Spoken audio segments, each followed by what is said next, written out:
Mi relación de 8 años se quedó atrás. ¿Soy la mala por querer más de la vida? No sé en qué punto exacto una relación se empieza a romper. No hay un día marcado en el calendario ni una pelea específica que puedas señalar y decir aquí fue. En mi caso, fue más bien como una grieta lenta, silenciosa, que empezó siendo una incomodidad chiquita y terminó convirtiéndose en un abismo enorme entre nosotros. Tengo 25 años y llevo casi 8 años con Mateo. 8 años que, dicho así, suenan a una vida completa, y en cierto modo lo son. Lo conocí en el bachillerato, cuando yo no estaba bien emocionalmente, cuando mi mundo se estaba cayendo a pedazos y apenas podía mantenerme de pie. En ese entonces acababa de morir Ernesto, mi tutor. No era solo alguien que me ayudaba con la escuela, era una figura de apoyo real, alguien que creía en mí cuando yo no lo hacía. Su muerte me dejó en shock. Yo seguía yendo a clases, seguía entregando trabajos, pero por dentro estaba completamente rota, y fue justo ahí cuando apareció Mateo. Él fue refugio, fue compañía, fue esa persona que se quedó cuando todo se sentía inestable. Empezamos a salir casi sin darnos cuenta, como dos adolescentes tratando de sobrevivir a lo que sentían sin tener herramientas para hacerlo bien. Desde el inicio nuestra relación estuvo marcada más por la resistencia que por la ligereza. No fue un amor de película, fue un amor de trinchera. Y así seguimos muchos años. Pasamos por más cosas malas que buenas, si soy honesta. Problemas económicos, discusiones constantes, inseguridades, decisiones postergadas. Pero también crecimos juntos, o al menos eso creí durante mucho tiempo. Yo siempre fui la que empujaba, la que planeaba, la que decía, vamos a intentar esto, hay que movernos, podemos hacerlo mejor. Cuando llegó el momento de decidir qué estudiar, yo tuve claro que quería salir de mi ciudad. Necesitaba aire, necesitaba probarme que podía sola. Me fui a estudiar la universidad a Ciudad B, siendo completamente foránea, sin familia cerca, con lo justo para sobrevivir. Trabajé medio tiempo, me ajusté, me privé de muchas cosas y aún así seguí adelante. Mateo se quedó en Ciudad A. Nuestra relación se volvió a distancia, pero nunca fue una distancia real, porque yo era la que viajaba. Cada que podía, regresaba a verlo. Me subía a un camión durante horas, cargando mochilas, cansancio y pendientes, solo para pasar tiempo juntos. En ese entonces no lo veía como sacrificio, lo veía como compromiso. Terminé la carrera universitaria contra todo pronóstico. Me costó sangre, sudor y lágrimas, literal. Y cuando por fin cerré ese ciclo, algo dentro de mí cambió. Sentí orgullo, sentí hambre de más. Sentí que, después de tanto esfuerzo, por fin estaba viendo resultados. Conseguí trabajo rápido. Muy rápido, para ser honesta. Un buen trabajo, formal, con responsabilidades reales. Yo no planeaba seguir estudiando, estaba agotada, pero fue Mateo quien me insistió en que hiciera un posgrado. Me dijo que tenía potencial, que no me conformara, que fuera más allá. Le creí. Hoy trabajo de lunes a viernes y estudio el posgrado los fines de semana. Mi rutina es pesada, exigente, a veces brutal, pero es mía. Me mantengo sola, pago mis cosas, organizo mis tiempos, cocino lo que puedo para comer mejor, hago ejercicio para no colapsar mentalmente, ahorro, voy a terapia y trato de construir un futuro más estable. No me siento especial por eso. Me siento adulta. El problema es que, mientras yo subía de nivel, Mateo se quedó en pausa. Justo cuando yo empecé a trabajar, él decidió no ejercer su carrera. Optó por oficios que aprendió por su familia y empezó a mantenerse así. No digo que esté mal, de verdad respeto su decisión. El problema no es lo que hace, sino todo lo que no hace. No decidió qué posgrado tomar, no planeó un siguiente paso, no trabajó en su salud mental más allá de lo mínimo, y poco a poco empecé a sentir que nuestras vidas ya no iban al mismo ritmo. Yo estaba tratando de construir estructura. Él estaba sobreviviendo. Pasó algo importante. Mateo enfermó gravemente. Fueron meses duros, muy duros. Estuvo encamado, sin poder trabajar ni moverse bien. Yo estuve ahí todo lo que pude. Económicamente, emocionalmente, físicamente. Ajusté mis gastos, mis tiempos, mis prioridades para apoyarlo. Cuando empezó a mejorar, le sugerí terapia. Le dije que era normal sentirse mal después de estar tanto tiempo enfermo, que pedir ayuda no lo hacía débil. Eventualmente fue con un psiquiatra y le diagnosticaron ansiedad y TDAH. Empezó tratamiento, tomó medicación, pero algo no terminaba de mejorar. Yo veía que seguía igual de perdido, igual de desmotivado, igual de encerrado en la idea de que su vida era muy difícil, y no lo niego, lo fue. Pero también sentía que usaba eso como una explicación eterna para no avanzar. A todo esto hay que sumarle que sigo siendo foránea. Trabajo en Ciudad B, estudio los fines de semana, y aún así viajo casi cada fin de semana a Ciudad A para verlo. 2 horas de camino, 2 horas de ida, 2 de vuelta, llegando cansada, con sueño, con pendientes acumulados. Y aún así, lo hacía. Pero empecé a notar algo que me dolía más de lo que esperaba.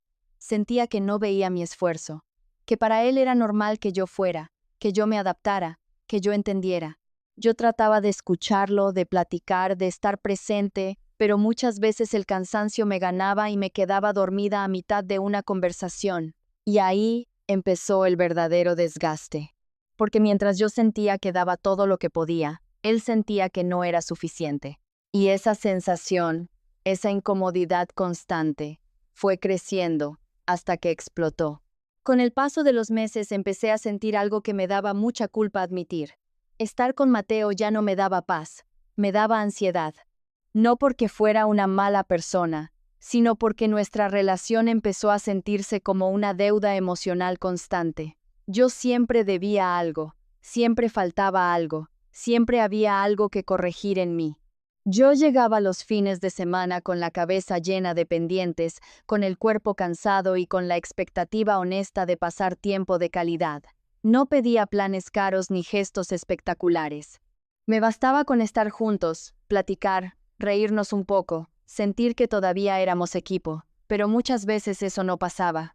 Mateo llegaba tarde. Decía que en 1 hora estaba listo, y esa hora se convertía en 3. Yo cenaba sola, me dormía esperando, me despertaba con mensajes de disculpa. Y lo peor no era que pasara una vez, era que se volvió rutina. Durante días seguidos, estando yo en la misma ciudad solo por él, me quedaba esperando. Y ahí empezó algo peligroso. Empecé a minimizar mis propias necesidades. Me decía que exageraba, que estaba siendo dura, que él tenía su proceso, que debía ser comprensiva. Me repetía que el amor también era paciencia, pero por dentro algo se iba apagando. Yo estaba haciendo malabares para sostener mi vida.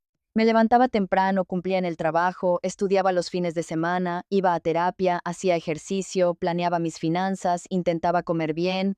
No porque fuera perfecta, sino porque si no lo hacía, todo se me venía encima. Sentía que si yo no me organizaba, nadie lo iba a hacer por mí. Mateo, en cambio, vivía en modo pausa. Y no hablo de dinero, nunca fue un tema económico. Hablo de actitud, de intención, de ganas de crecer, de proponerse algo más allá del día a día. Empecé a sentir que yo estaba avanzando y estirando la mano hacia atrás, mientras él se quedaba cómodo en el mismo lugar. Eso generó discusiones cada vez más frecuentes. No eran explosivas, eran desgastantes. Conversaciones largas donde yo trataba de explicar cómo me sentía y terminaban girando en torno a lo mal que él se sentía consigo mismo. Yo terminaba consolándolo por hacerle ver que yo necesitaba más. Y ahí me perdí un poco. Porque dejé de preguntarme si lo que yo pedía era razonable y empecé a preguntarme si yo estaba mal por pedirlo. Mateo decía que se sentía presionado, que yo iba muy rápido, que parecía que nunca era suficiente. Decía que yo no veía todo lo que él hacía, que siempre señalaba lo que faltaba. Yo, por otro lado, sentía que estaba cargando con una relación que solo se movía cuando yo empujaba. Me decían cosas que se me quedaron grabadas, que yo era muy exigente, que yo tenía energía masculina, que parecía el hombre de la relación. Comentarios que no venían solo de él, sino también de personas cercanas. Y aunque intentaba reírme, por dentro me dolía, porque no me sentía dominante, me sentía cansada. Sentía que si yo no proponía no pasaba nada, si yo no organizaba no había plan. Si yo no viajaba, no nos veíamos. Si yo no empujaba, la relación se quedaba quieta. Y entonces llegó la semana que marcó un antes y un después. Tuve unos días de descanso en el trabajo. No vacaciones largas, solo unos días libres. Decidí quedarme en Ciudad A para verlo más tiempo, para reconectar. Pensé que eso nos ayudaría a volver a sentirnos cerca. Fue todo lo contrario. Durante esos días, Mateo volvió a llegar tarde, una y otra vez. Yo tenía tiempo, ganas, disposición. Él tenía excusas, siempre cansancio, siempre algo más que hacer, siempre una horita. Yo empecé a sentirme invisible. Una noche, después de cenar sola otra vez, algo en mí se quebró. Ya no fue enojo, fue tristeza mezclada con hartazgo. No quería gritar, no quería pelear. Quería entender si de verdad estábamos en el mismo punto. Ahí salió todo. Le dije que sentía que no le sumaba a mi vida como pareja, que me sentía sola incluso estando con él, que yo estaba haciendo un esfuerzo enorme por crecer y que sentía que él no estaba haciendo lo mismo ni por él ni por nosotros. Su respuesta me dejó helada. Dijo que él era el que siempre me buscaba, que él era el que siempre iba a verme, que yo no hacía nada, que yo solo trabajaba y estudiaba, pero no estaba presente emocionalmente, que se sentía presionado, comparado, insuficiente. Yo no supe ni por dónde empezar, porque, desde mi perspectiva, yo estaba haciendo todo lo que podía, y escuchar que para él eso era nada, me dolió más de lo que puedo explicar. Me sentí injustamente juzgada. Sentí que todo mi esfuerzo era invisible. Fue ahí cuando exploté.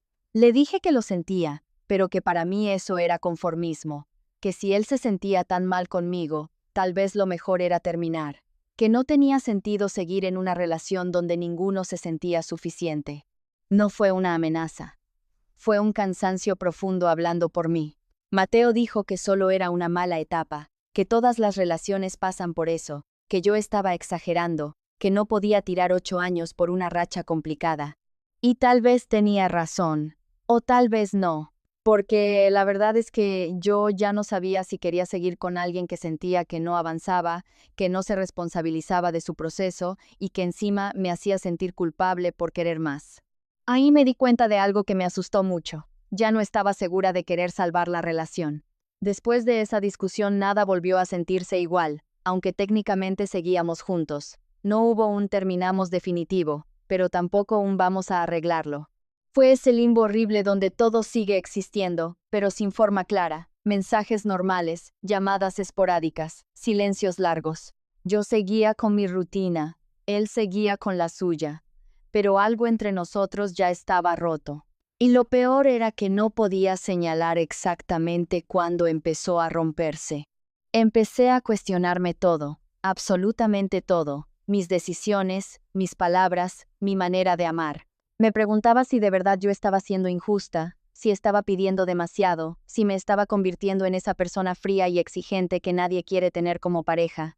En terapia salía mucho el tema, yo hablaba y hablaba, tratando de justificarme, de explicar por qué me sentía así, y cada vez que decía, pero es que yo hago esto, pero es que yo me esfuerzo, la terapeuta me regresaba la pelota con una pregunta incómoda. ¿Y tú, cómo te sientes en esa relación? Esa pregunta me desarmaba, porque la respuesta honesta era que me sentía cansada, me sentía sola, me sentía más madre que pareja. Me sentía responsable del ánimo de alguien más. Y eso, aunque no suene terrible, pesa muchísimo con el tiempo. Yo no quería ser la que empujara siempre. No quería ser la que planea, la que resuelve, la que propone, la que sostiene. No quería sentir que si yo aflojaba tantito todo se venía abajo.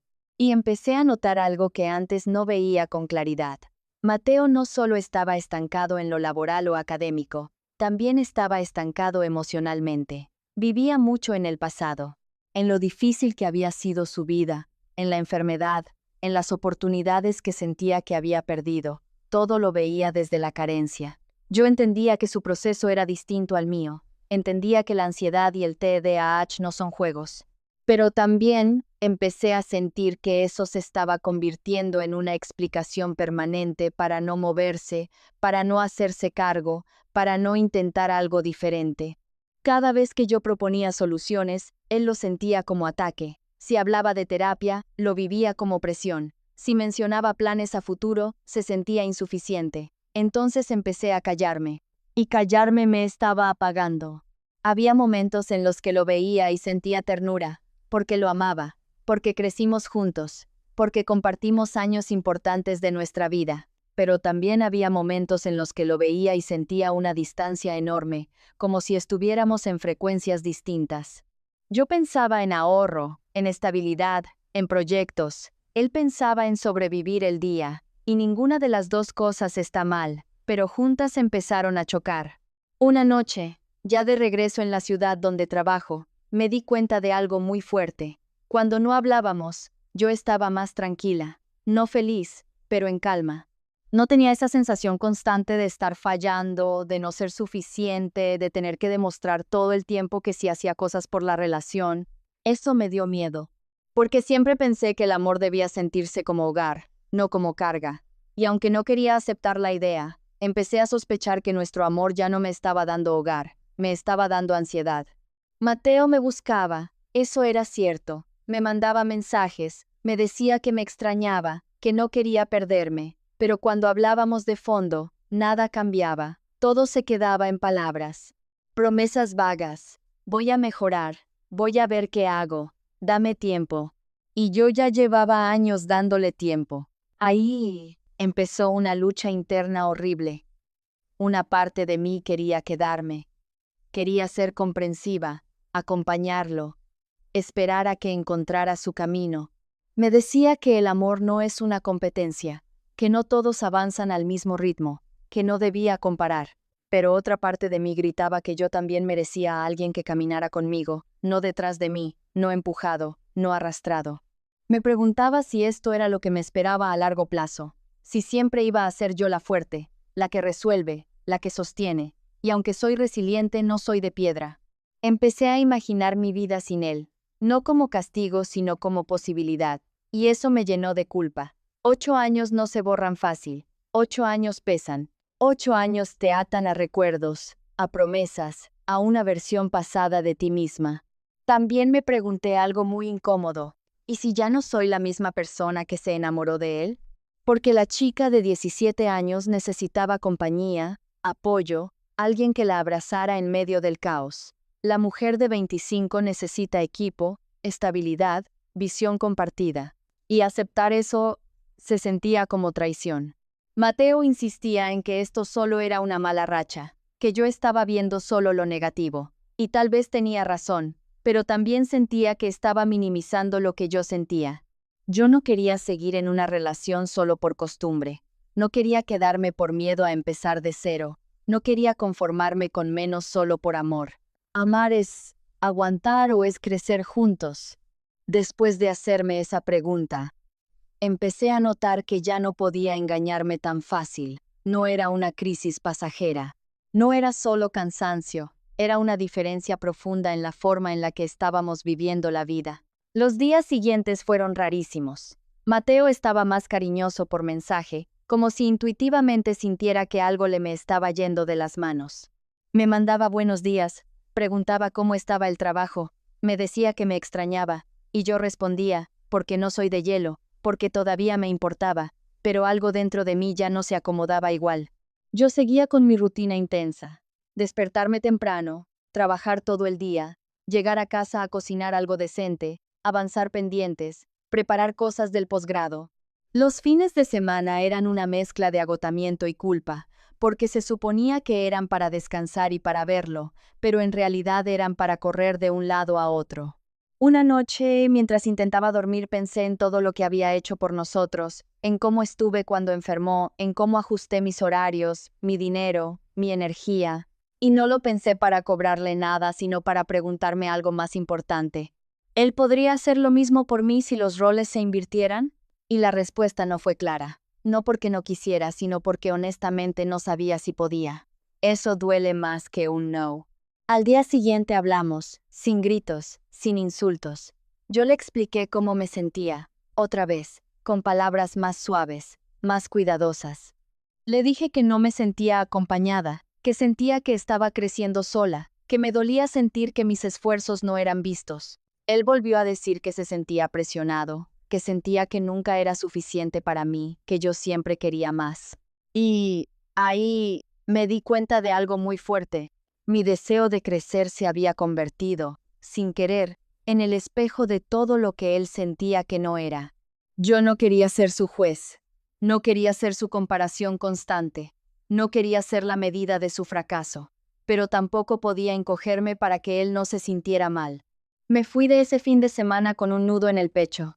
Ya no lloraba como antes, ya no estaba desesperada. Estaba triste, sí, pero también extrañamente lúcida. En terapia lo hablé con más calma. Dije algo que nunca había dicho en voz alta. Creo que lo amo, pero no sé si quiero seguir construyendo mi vida con él. Y decirlo fue como quitarme una piedra enorme del pecho. No porque la decisión estuviera tomada, sino porque por primera vez me permití pensar que querer más no me hacía mala persona, que aspirar a estabilidad, a equipo, a crecimiento compartido, no era egoísmo, que no tenía que sacrificar mis sueños para demostrar amor. Mateo seguía insistiendo en que podíamos arreglarlo, en que solo necesitábamos tiempo, en que esta versión de la relación no nos definía, y una parte de mí quería creerle, de verdad. 8 años pesan. Los recuerdos pesan, el cariño pesa. Pero otra parte, cada vez más fuerte, me preguntaba si no estaba postergando una despedida solo por miedo. Miedo a lastimarlo, a equivocarme, a quedarme sola. Y sobre todo, miedo a aceptar que a veces el amor no se acaba, pero ya no es suficiente. Ahí me quedé, parada en ese punto incómodo donde ninguna decisión parece correcta, sin saber si soltar era valentía o si quedarme era lealtad, sin saber si estaba creciendo o simplemente alejándome. Después de ese fin de semana algo cambió definitivamente dentro de mí. No fue inmediato ni dramático, fue más bien como una grieta silenciosa que ya no se podía ignorar. Seguimos hablando, sí, pero las conversaciones ya no tenían el mismo peso. Yo escuchaba a Mateo y sentía que entendía sus palabras, pero ya no lograba conectar con la promesa de un después. Ese después del que hablaba siempre estaba lleno de buenas intenciones pero vacío de acciones claras. Pasaron las semanas y mi vida seguía avanzando, con o sin él. En el posgrado sentía que, aunque estaba agotada, algo dentro de mí se estaba acomodando. Estaba creciendo, estaba aprendiendo, estaba construyendo una versión de mí que nunca pensé posible cuando tenía 18 años, y la vida se me cayó encima con la muerte de mi tutor. Me cayó otro golpe de realidad. La persona con la que había crecido desde el bachillerato ya no era la misma con la que quería caminar hacia el futuro. Yo empecé a notar cosas pequeñas que antes justificaba. La forma en la que evitaba hablar de planes a largo plazo, cómo cambiaba de tema cuando mencionaba ahorrar, mudarnos, formalizar algo más. Cómo cualquier conversación sobre estructura o estabilidad lo ponía a la defensiva, como si yo estuviera atacando su identidad. Y yo me cansé de medir mis palabras. Me cansé de sentir que pedir lo mínimo era exigir demasiado, de sentirme culpable por querer una pareja, no un proyecto inconcluso, de ser fuerte todo el tiempo, incluso dentro de la relación. Hubo un día en particular que fue el detonante final. Yo había tenido una semana durísima, juntas eternas, pendientes atrasados, presión académica. Lo único que quería era llegar a casa, hablar con él, sentirme acompañada aunque fuera a distancia. Le escribí para decirle que me sentía rebasada. No pedí soluciones, no pedí dinero, no le pedí que viajara, solo necesitaba contención. Su respuesta fue tibia, un mensaje corto, genérico, como de compromiso, y después, silencio, horas de silencio. Yo sabía que estaba ocupado, pero también sabía que cuando algo le importaba, encontraba el tiempo. Esa noche lloré sola, sentada en el piso de mi departamento, con la sensación de que incluso en mis momentos más vulnerables seguía resolviendo todo por mi cuenta. Y ahí lo entendí con una claridad brutal. No me dolía estar cansada, me dolía estar cansada y sola dentro de una relación. Al día siguiente le pedí vernos, no para pelear, no para reprochar, sino para hablar con honestidad, sin miedo. Cuando nos vimos, todo fue tranquilo por fuera, pero devastador por dentro. Le dije que lo amaba, pero que ya no me sentía en un equipo. que sentía que estaba cargando no solo mi vida, sino también el peso emocional de la relación, que no quería ser su motivación, su estructura, su salvavidas. Le dije que yo necesitaba una pareja que caminara conmigo, no alguien a quien tuviera que esperar eternamente. Mateo lloró. Me dijo que tenía miedo de perderme, que sabía que no estaba dando lo mismo, que se sentía roto, confundido, insuficiente. Me dijo que estaba intentando, que su proceso era diferente, que yo no veía lo que le costaba levantarse cada día. Y lo creí. Nunca dudé de su dolor. Pero también entendí algo muy duro. Comprender el dolor de alguien no te obliga a quedarte sacrificando el tuyo. Le dije que no quería terminar desde el enojo ni desde el desprecio, que no estaba diciendo que él no valía, sino que ya no éramos compatibles en este momento de la vida, que yo no quería mirarlo dentro de 5 años con resentimiento por haberme detenido. Esa conversación no tuvo villanos. No hubo gritos ni insultos, solo dos personas aceptando que el amor, a veces, no alcanza para sostener dos procesos tan distintos. Nos despedimos sin saber si era un hasta luego o un adiós definitivo. Y aunque me dolió como pocas cosas en la vida, también sentí una paz extraña, como si hubiera sido honesta conmigo misma por primera vez en mucho tiempo. Desde entonces he tenido días buenos y días horribles. Días donde me siento fuerte, convencida, alineada con mis decisiones. Y otros donde extraño su voz, sus bromas, la versión de nosotros que alguna vez fue hogar.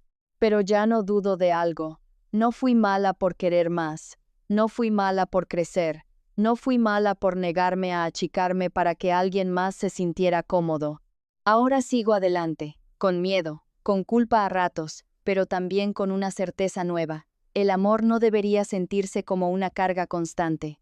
¿Crees que amar implica esperar indefinidamente a que el otro crezca? ¿O que también es válido soltar cuando sientes que estás avanzando sola, aunque todavía exista amor? Si llegaste hasta aquí, suscríbete, dale like y comparte. Nos ayudarías muchísimo. Nos vemos en el siguiente. Chismecito anónimo.